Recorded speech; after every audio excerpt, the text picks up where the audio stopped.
Okay. Uh, I broke my ring light, so I'm improvising a little bit. I tripped over the cord and it went flying, and I broke it. It's 11:30 p.m. West Coast time on Monday. I think it's Monday.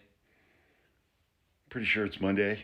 Um, it's a full moon, and there are no clouds in the sky.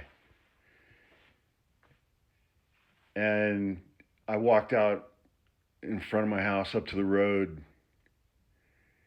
and I just laid down on the road, laid down on my back, and looked up through the trees at the moon and the stars. There's so many stars.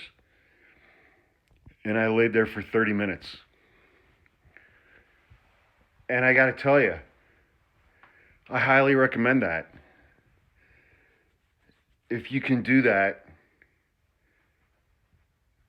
you should do that tonight or tomorrow night. I mean, it's a full moon. And we have no clouds up here. I mean,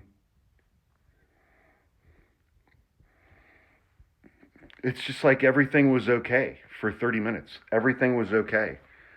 I just laid down in the middle of the road for 30 minutes and stared up at the moon through the trees. It was amazing. Highly recommend.